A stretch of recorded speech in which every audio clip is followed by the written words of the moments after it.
नोटबंदी से जुड़े याचिकाओं पर सुप्रीम कोर्ट ने सुनवाई करने के बाद फैसला सुना दिया है। सुप्रीम कोर्ट ने केंद्र सरकार को क्लीन चिट दे दी है। नोटबंदी पर सरकार के फैसले को सुप्रीम कोर्ट ने सही करार दिया है।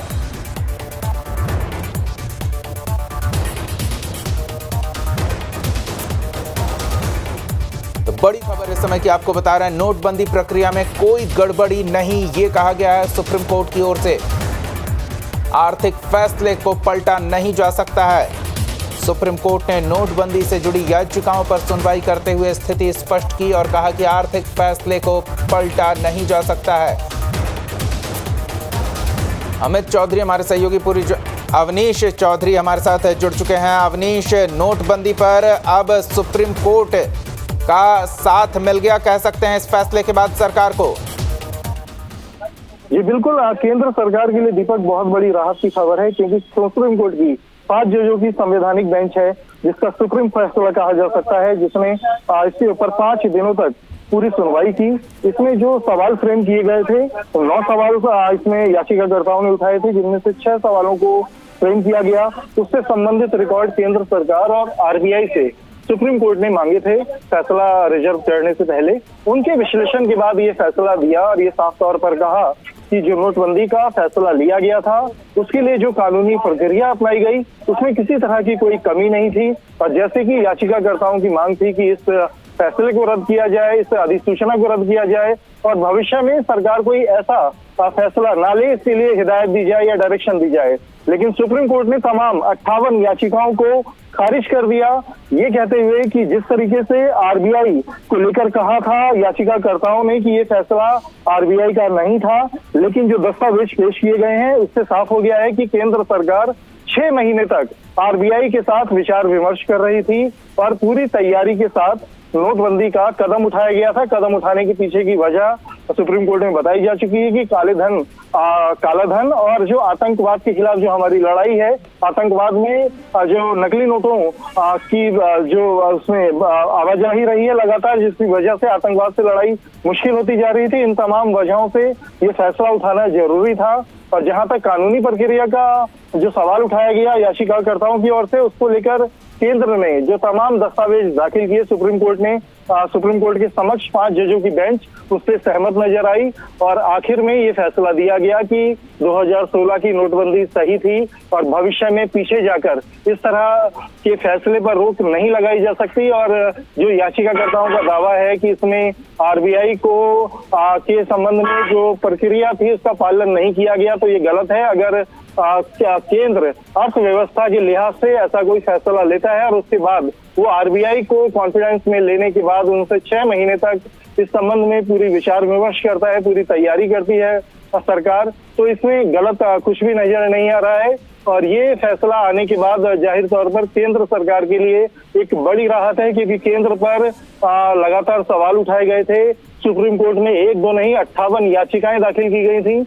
58 याचिकाओं में यही कहा गया कि केंद्र ने मनमाने तरीके से कदम उठाया, लेकिन जब संवैधानिक बेंच ने पूरे तमाम याचिकाओं पर जो सवाल थे उनको फ्रेम किया, उसके ऊपर संबंधित दस्तावेज तलब किए, उन रिकॉर्डों को देखा गया, उसके बाद ये फैसला दिया गया है, तो निश्चित तौर पर केंद्र के लिए एक बड़ी राहत है और लोगों में ये भरोसा, ये मैसेज जाएगा कि जो केंद्र ने कदम उठाया था वो देश हित और अर्थव्यवस्था के हित में उठाया था। जी दीपक। अवनीश, हित में उठाया था या नहीं, ये तो विपक्ष के बीच विवाद का विषय बना रहा है, लेकिन अब कम से कम सरकार पर यह आरोप नहीं लगेगा कि सरकार ने मनमाने तरीके से ये निर्णय ले लिया जिससे देशवासी प्रभावित हुए। सरकार बाय द बुक जा रही थी, नियमों का पालन किया गया, जो प्रक्रिया है उस पूरी प्रक्रिया का पालन करते हुए नोटबंदी को प्रभावी किया गया। अब इसका क्या उद्देश्य है, उद्देश्य कितना पूरा हुआ, ये तो अभी भी राजनीतिक विवाद का विषय बना रहेगा। जी बिल्कुल, आप सही कह रहे हैं, ये राजनीतिक विवाद का विषय बना रहेगा। और जो हित की बात हम कर रहे हैं वो केंद्र सरकार की दलील है, जिससे हम कह सकते हैं कि सुप्रीम कोर्ट कहीं सहमत नजर आई, क्योंकि केंद्र ने अपने दावे के संबंध में जो रिकॉर्ड पेश किए, सुप्रीम कोर्ट ने उन रिकॉर्ड्स को देखा और ये माना कि नोटबंदी के फैसले में कोई इस तरह का सवाल खड़ा नहीं होता कि इसमें कोई कानूनी प्रक्रिया का पालन नहीं किया गया, जैसा कि विपक्ष आरोप लगा रहा था, याचिकाकर्ता आरोप लगा रहे थे। और उन तमाम जो डॉक्यूमेंट्स थे जो गवर्नमेंट की तरफ से रिकॉर्ड पेश किए गए, आरबीआई की ओर से पेश किए गए, उनके विश्लेषण के बाद ही सुप्रीम कोर्ट ने नोटबंदी के फैसले को इस लिहाज से सही बताया कि ये फैसला कानूनी प्रक्रिया के अनुसार लिया गया था।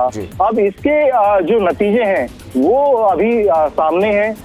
इसके ऊपर पक्ष विपक्ष चाहे जो कहे, लेकिन सुप्रीम कोर्ट के सामने सवाल ये था कि क्या इस प्रक्रिया को अपनाने के लिए जो आरबीआई की जो शक्तियां निहित हैं, क्या उनका उल्लंघन किया गया था। तो इस पर सुप्रीम कोर्ट सहमत नजर आई कि इसमें कहीं भी आरबीआई को अलग नहीं रखा गया, नजरअंदाज नहीं किया गया। आरबीआई के साथ 6 महीने तक सरकार लगातार विचार विमर्श करती रही। वो तैयारियां की गई कि नोटबंदी के क्या परिणाम सामने आ सकते हैं, क्या असर आएंगे, कैसे नोट बदले जाएंगे। उन तमाम तैयारियों के बाद ही इस कदम को उठाया गया। इसमें हम ये भी बताएं कि आरबीआई ने ये सुप्रीम कोर्ट के समक्ष ये दलील दी थी कि केंद्र से सिफारिश किए जाने के बाद ही आरबीआई अधिनियम के तहत इस प्रक्रिया का पालन किया गया। आरबीआई की केंद्रीय बोर्ड की बैठक में एक निर्धारित क्वारम होता है, उसको भी पूरा किया गया था। और इसके बाद लोगों को कई मौके दिए गए ताकि पैसों को बदलने के लिए जो व्यवस्था थी वो प्रभावी रहे। हालांकि लोगों को परेशानियां हुई। इस बाबत याचिकाकर्ता जो 58 याचिकाकर्ता पहुंचे थे, उन्होंने कहा कि इस फैसले के नतीजे वो सामने नहीं आए, लेकिन लोगों को बड़ी परेशानियां झेलनी पड़ी। लोग हफ्तों तक पूरे दिन लाइनों में लगे नजर आए। लेकिन सुप्रीम कोर्ट ने माना कि अब पीछे अतीत में जो हुआ उसके लिए तो इस समय कुछ नहीं किया जा सकता, लेकिन जो सवाल फ्रेम किए गए थे कि आखिर ये नोटबंदी किस प्रक्रिया के तहत की गई, तो उसका विश्लेषण 5 जजों की बेंच ने किया। और उस विश्लेषण के बाद ये माना कि नोटबंदी का फैसला कानूनी प्रक्रिया के अनुसार ही किया गया था। धन्यवाद अवनीश इन तमाम जानकारियों के लिए। तो सुप्रीम कोर्ट से केंद्र सरकार को बड़ी राहत मिली है नोटबंदी के फैसले पर। जिन 58 याचिकाओं पर सुनवाई होनी थी, सुनवाई पूरी करते हुए सुप्रीम कोर्ट ने सरकार के पक्ष में फैसला सुनाया है, याचिकाओं को खारिज कर दिया। सुप्रीम कोर्ट ने माना कि नोटबंदी प्रक्रिया में कोई गड़बड़ी नहीं थी। साथ ही ये भी कहा गया कि आर्थिक फैसले को पलटा नहीं जा सकता है।